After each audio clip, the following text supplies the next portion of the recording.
Bila shaka umeshawahi kuiona radi. Sasa leo tunakwenda kuangazia radi ni nini na madhara ya radi ni yapi na tunawezaje kujikinga na radi.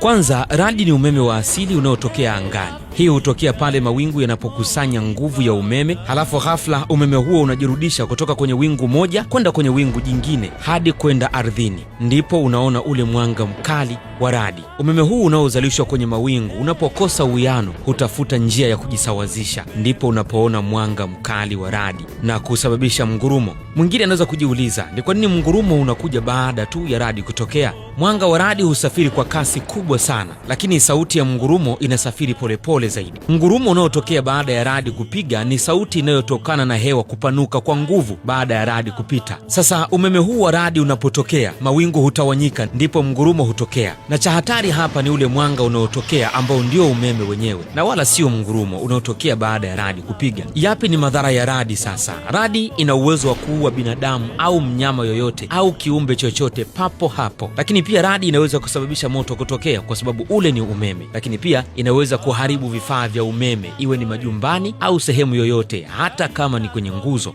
Kwa kifupi, mngurumo hauna madhara ya moja kwa moja, ni sauti tu. Sasa utatambuaje kama radi iko karibu? Wanasema ukiona tu mwanga wa radi, hesabu mpaka 3 kwa mwendo wa sekunde. Utakaposikia tu mngurumo umepiga, ujue radi iko karibu. Lakini ukiona umefika mpaka 3, 4, 5 lakini bado mngurumo haujapiga, basi ujue radi hiyo iko mbali. Pengine inaweza isiwe na madhara ya moja kwa moja. Sasa unawezaje kujikinga na radi? Kwanza, kimbilia ndani haraka, sehemu ambayo ni salama zaidi. Lakini pili, usisimame chini ya mti kwa sababu mti una tabia ya kuvuta radi. Lakini pia epuka maeneo ya uwazi kama uwanjani, shambani au juu ya mlima. Lakini pia kama uko sehemu yenye maji, epuka kwa sababu maji yanapitisha umeme na radi huzalisha umeme. Usitumie simu iliyounganishwa na waya, yani landline. Epuka kushika vifaa vya umeme vilivyochomekwa kwenye socket moja kwa moja kwa sababu radi inaweza kusafiri kupitia nyaya. Epuka kuoga au kutumia bomba wakati radi inapiga. Subiri radi hadi itulie ndipo utumie hivyo ambavyo nimekwambia. Wanasayansi wanasema pia kama wewe ni mrefu ukiwa na mtu mfupi, wewe mrefu ndiye ambaye uko kwenye hatari zaidi ya kudhurika na radi kuliko mtu mfupi. Wakati mwingine wewe unaweza ukajikinga na mwamvuli wakati wa mvua, mwenzako asiwe na mwamvuli.